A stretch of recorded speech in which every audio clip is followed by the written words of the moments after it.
ನಮಸ್ತೆ.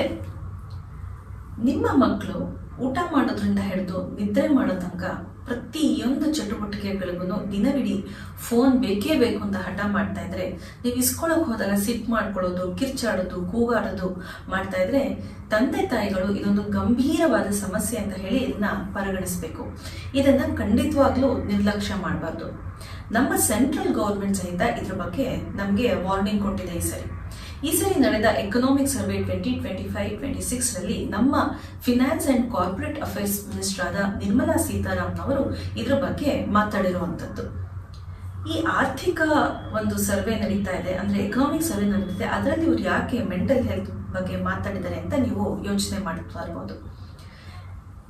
ನಮ್ಮ ದೇಶದ ಭವಿಷ್ಯ ಮಕ್ಕಳು ಅಂತ ಹೇಳಿ ನಾವು ನಂಬಿರುವಂಥವ್ರು, ಇದು ನಿಜನೂ ಹೌದು ಅಲ್ವಾ? ಸೊ ಇದನ್ನ ನಾವು ಹ್ಯೂಮನ್ ಕ್ಯಾಪಿಟಲ್ ಅಂತ ಹೇಳ್ತೀವಿ. ಸೊ ಮಕ್ಕಳೇ ನಮ್ಮ ದೇಶದ ಭವಿಷ್ಯ ಅಂದಮೇಲೆ ಅವರು ಫಿಸಿಕಲಿ ಮತ್ತೆ ಮೆಂಟಲಿ ಫಿಟ್ ಆಗಿರಬೇಕು. ಅವರು ಫಿಟ್ ಆಗಿರಲಿಲ್ಲ ಅಂತಂದ್ರೆ ಅವರು ನಮ್ಮ ಭವಿಷ್ಯ ಹೇಗಾಗತ್ತೆ, ಅವರು ನಮ್ಮ ಹ್ಯೂಮನ್ ಕ್ಯಾಪಿಟಲ್ ರಿಸೋರ್ಸ್ ಹೇಗಾಗತ್ತೆ ಅನ್ನೋದ್ರ ಬಗ್ಗೆ ನಾವು ಯೋಚನೆ ಮಾಡಬೇಕು. ಈ ಡಿಜಿಟಲ್ ಅಡಿಕ್ಷನ್ ಅನ್ನೋದು ತುಂಬಾ ಗಂಭೀರವಾದ ಸಮಸ್ಯೆ. ಸೊ ಹಾಗಾಗಿ ಇವರು ಏನ್ ಹೇಳಿದ್ದಾರೆ ಸರಿ ಅಂತಂದ್ರೆ, digital addiction is dangerous for children ಅಂತ ಹೇಳಿ ಡಿಕ್ಲೇರ್ ಮಾಡಿದ್ದಾರೆ. ಕಾನೂನು ಮತ್ತೆ ಸರ್ಕಾರ ಹಾಗೆ ಜೊತೆಗೇನೆ ಸ್ಕೂಲ್ಸ್ ಮತ್ತೆ ಕಾಲೇಜಸ್ ಇದಕ್ಕೆ ತಕ್ಕ ಒಂದು ಕ್ರಮವನ್ನ ತೆಗೆದುಕೊಳ್ಬೇಕು ಅಂತ ಹೇಳಿ ಅವರು ಮಂಡಿಸಿರುವಂಥದ್ದು. ಜಗತ್ತಲ್ಲಿ ತುಂಬಾ ದೇಶಗಳು like China, France, Italy, Australia, North Korea, South Korea ಇವರುಗಳೆಲ್ಲರನ್ನು ಅಂಡರ್ ಏಜ್ ಅಂದ್ರೆ ಅಂಡರ್ 16 ಸೋಷಿಯಲ್ ಮೀಡಿಯಾಗಳನ್ನ ನೋಡಬಾರ್ದು ಅಂತ ಹೇಳಿ ಬ್ಯಾನ್ ಮಾಡಿರುವಂಥದ್ದು. ಇನ್ನು ಹಲವಾರು ಕ್ರಮಗಳನ್ನ ಸ್ಮಾರ್ಟ್ ಫೋನ್ ಬಗ್ಗೆ ಆಗಲಿ ಅಥವಾ ಫೋನ್ ಬಳಕೆ ಬಗ್ಗೆ ಆಗಲಿ ತಗೊಂಡಿರುವಂಥದ್ದು.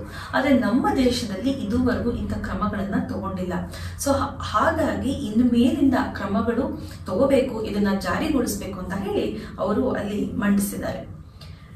ಸೊ ಇವತ್ತಿನ ಈ ವಿಡಿಯೋದಲ್ಲಿ ಈ ಒಂದು ಡಿಜಿಟಲ್ ಅಡಿಕ್ಷನ್ ಬಗ್ಗೆ ನಿಮಗೆ ಒಂದು ಸಂಪೂರ್ಣ ಮಾಹಿತಿಯನ್ನ ನಾನು ಕೊಡ್ತೀನಿ. ಈ ಡಿಜಿಟಲ್ ಅಡಿಕ್ಷನ್ ಇಂದ ಮಕ್ಕಳಿಗೆ ಯಾವ ತರ ತೊಂದರೆ ಆಗುತ್ತೆ, ಜೊತೆಗೆ ತುಂಬಾನೇ ಒಂದು ಮಹತ್ವವಾದ ಅಂಶ ಇದೆ.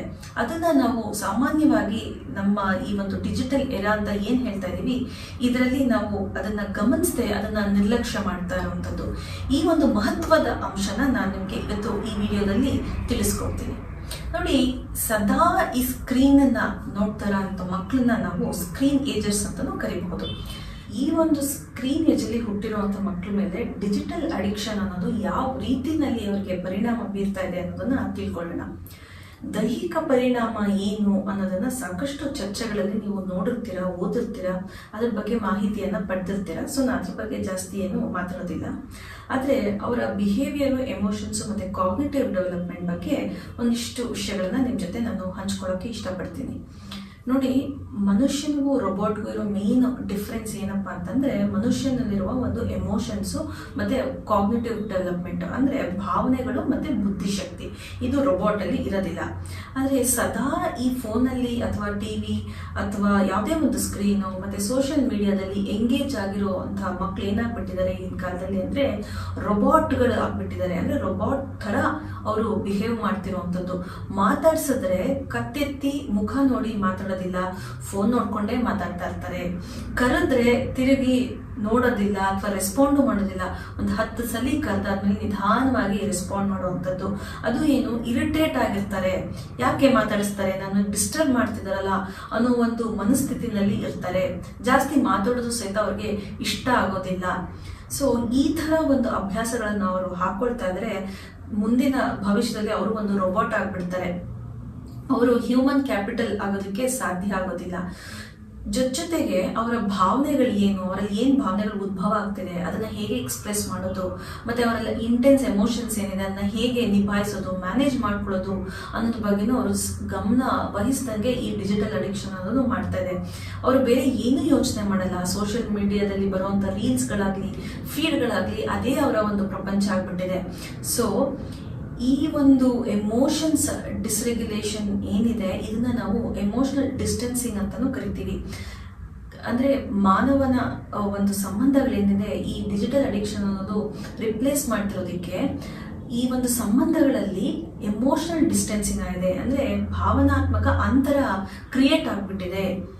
ಅವರಿಗೆ ಮನುಷ್ಯರು ಬೇಡ ಅಥವಾ ಸಂಬಂಧಗಳು ಬೇಡ, ಅವ್ರಿಗೊಂದು ಫೋನ್ ಇದ್ರೆ ಅಥವಾ ಒಂದು ಸೋಷಿಯಲ್ ಮೀಡಿಯಾ ಇದ್ರೆ, ಟಿವಿ ಇದ್ರೆ ಸಾಕಪ್ಪ ಅನ್ನೋ ಒಂದು ಮನಸ್ಥಿತಿಗೆ ತಂದಿಟ್ಬಿಟ್ಟಿದೆ ಈ ಒಂದು ಡಿಜಿಟಲ್ ಅಡಿಕ್ಷನ್.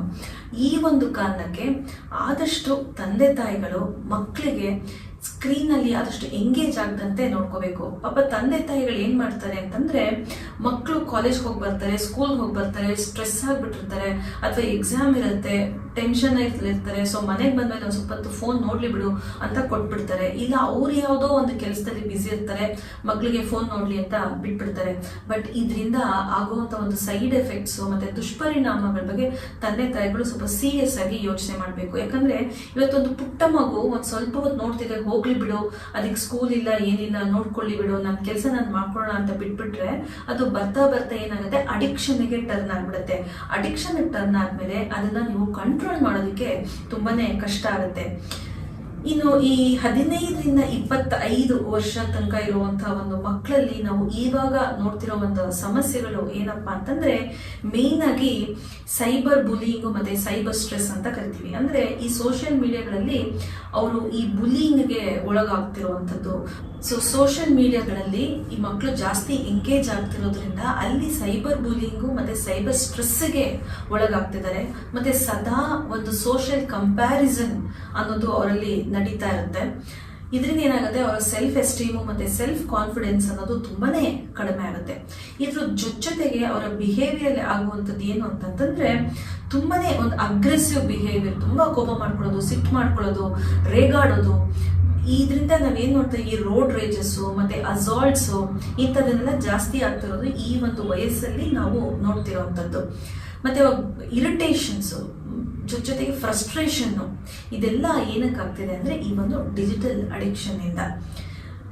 ಮನೆಗೆ ಬರ್ತಾರೆ ಸ್ಕೂಲಿಂದ ಕಾಲೇಜಿಂದ, ಮಾತಾಡೋದಕ್ಕೆ ಇಷ್ಟಪಡಲ್ಲ, ಒಂಥರ ಮಾತಾಡ್ಸಕ್ ಹೋದ್ರೆ ಇರಿಟೇಷನ್ ತೋರಿಸೋದು, ಫ್ರಸ್ಟ್ರೇಟ್ ಆಗುವಂಥದ್ದು, ಇಲ್ಲ ಅಂದ್ರೆ ವಿಡ್ರಾಲ್, ಅಂದ್ರೆ ಯಾರ ಜೊತೆನೂ ಮಾತೇ ಬೇಡ, ನಾನಾಯ್ತು, ನನ್ನ ಫೋನ್ ಆಯ್ತು, ನನ್ನ ಸೋಷಿಯಲ್ ಮೀಡಿಯಾ ಆಯ್ತು ಅನ್ನೋ ಒಂದು ಪರಿಸ್ಥಿತಿಗೆ ಬಂದಿರುವಂಥದ್ದನ್ನ ನಾವು ಕಾಣ್ತಾ ಇರ್ಬೋದು.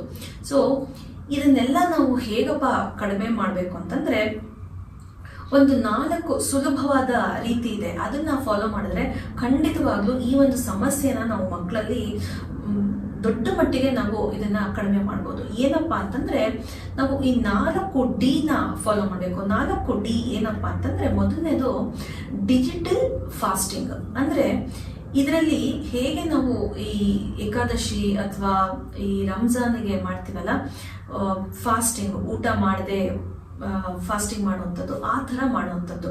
ಸೊ ವಾರದಲ್ಲಿ ಅಟ್ಲೀಸ್ಟ್ ಒಂದು ಸಂಡೇ ಒಂದು ದಿನ ಡಿಜಿಟಲ್ ಫಾಸ್ಟಿಂಗ್ ಮಾಡಬೇಕು. ಮನೆಯಲ್ಲಿ ಯಾರೂ ಫೋನನ್ನು ಉಪಯೋಗಿಸಬಾರ್ದು ಅಥವಾ ಸೋಷಿಯಲ್ ಮೀಡಿಯಾನ ಯೂಸ್ ಮಾಡಬಾರ್ದು ಅನ್ನೋ ಒಂದು ರೂಲ್ ತರಬೇಕು.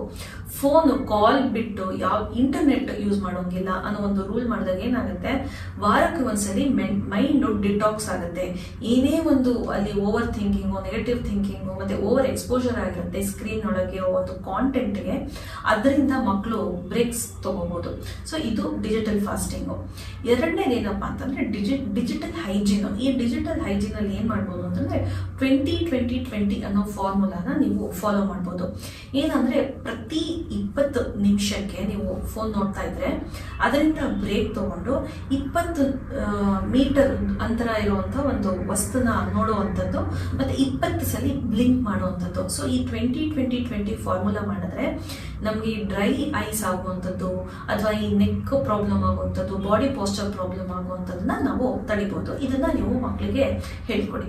ಇನ್ನು ನೆಕ್ಸ್ಟ್ ಏನಪ್ಪಾ ಅಂತಂದ್ರೆ ಡಿಜಿಟಲ್ ಲಿಟ್ರಸಿ. ಸೊ ಈ ಡಿಜಿಟಲ್ ಲಿಟ್ರಸಿನಲ್ಲಿ ಸೈಬರ್ ಸೇಫ್ಟಿ, ಹೇಗೆ ಸೋಷಿಯಲ್ ಮೀಡಿಯಾನ ಯೂಸ್ ಮಾಡಬೇಕು, ಅದರಲ್ಲಿ ಹೇಗೆ ಸೇಫ್ ಆಗಿರಬೇಕು, ಜೊತೆಗೆ ಈ ಒಂದು ಕಾಂಟೆಂಟ್ ಏನಿರುತ್ತೆ ಈ ಒಂದು ಡಿಜಿಟಲ್ ಪ್ಲಾಟ್ಫಾರ್ಮ್ಸ್ ಅಲ್ಲಿ ಅದು ನಮ್ಮನ್ನ ಕನ್ಸ್ಯೂಮ್ ಮಾಡದಂತೆ ಹೇಗೆ ನೋಡ್ಕೋಬೇಕು, ಎಷ್ಟು ಮಟ್ಟಿಗೆ ನಾವು ಒಂದು ಕಾಂಟೆಂಟ್ ಅನ್ನ ಕನ್ಸ್ಯೂಮ್ ಮಾಡಬೇಕು, ಅದರಿಂದ ನಮಗೆ ದುಷ್ಪರಿಣಾಮ ಆಗದಂತೆ ನಾವು ಹೇಗೆ ನೋಡ್ಕೋಬೇಕು ಅನ್ನೋದನ್ನ ಮಕ್ಕಳಿಗೆ ಹೇಳ್ಕೊಡ್ಬೇಕು.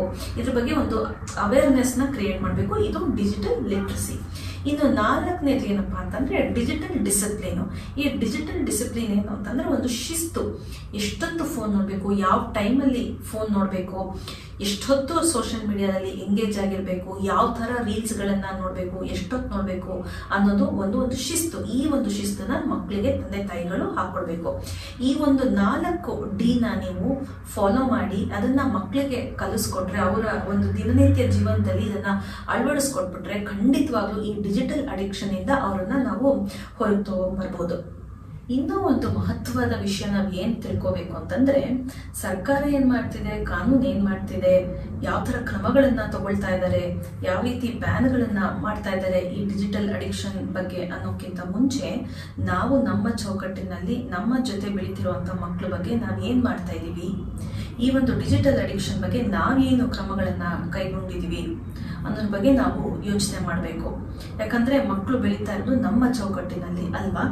ಅದಕ್ಕೋಸ್ಕರ ನಾವು ಇದ್ರ ಬಗ್ಗೆ ಫಸ್ಟ್ ಕ್ರಮನ ತಗೊಂಡು ಅವ್ರಿಗೆ ಒಂದು ಶಿಸ್ತನ್ನ ಹಾಕೋಣ. ಇದರಿಂದ ಅವರ ಭವಿಷ್ಯ ಉಜ್ವಲ ಆಗುತ್ತೆ, ಮತ್ತೆ ಅವರನ್ನು ಒಂದು ಫಿಸಿಕಲ್ ಮತ್ತೆ ಮೆಂಟಲ್ ಆಗಿ ಫಿಟ್ ಆಗಿ ಇರ್ತಾರೆ. ಜೊತೆಗೆ ಈ ಒಂದು ಎಮೋಷನಲ್ ಡಿಸ್ಟೆನ್ಸಿಂಗ್ ಅಂತ ನಾನು ಏನು ಹೇಳಿದೆ, ಅಂದ್ರೆ ತಂದೆ ತಾಯಿಗಳ ಮಧ್ಯ ಮತ್ತೆ ಮಕ್ಕಳ ಮಧ್ಯ ನಡೀತಾ ಇರೋ ಒಂದು ಎಮೋಷನಲ್ ಡಿಸ್ಟೆನ್ಸಿಂಗ್ ಅನ್ನ, ಅಂತರವನ್ನ ನಾವು ಕಡಿಮೆ ಮಾಡಬಹುದು. ಮತ್ತೆ ಈ ಒಂದು ಡಿಜಿಟಲ್ ಅಡಿಕ್ಷನ್ ಇಂದ ಯಾವ ರೀತಿ ಸಂಬಂಧಗಳು ರಿಪ್ಲೇಸ್ ಆಗ್ತಿದೆಯೋ ಅದನ್ನು ನಾವು ಕಡಿಮೆ ಮಾಡಬಹುದು. ಹೀಗೆ ಮಾಡಿ ನಮ್ಮ ಸಂಬಂಧಗಳನ್ನು ಉಳಿಸ್ಕೊಂಡು ಮಕ್ಕಳಿಗೂ ಒಂದು ಉಜ್ವಲ ಭವಿಷ್ಯವನ್ನ ನಾವು ಕೊಟ್ಟು ಒಂದು ಉಜ್ವಲ ಸಮಾಜವನ್ನ ನಾವು ನಿರ್ಮಾಣ ಮಾಡೋದ್ರ ಕಡೆ ಎಲ್ಲರೂ ಯೋಚನೆ ಮಾಡಬೇಕು ಅಂತ ಹೇಳಿ ನಾನು ಈ ಒಂದು ಸಂಚಿಕೆಯನ್ನ ಮುಗಿಸ್ತಾ ಇದ್ದೀನಿ. ಧನ್ಯವಾದಗಳು.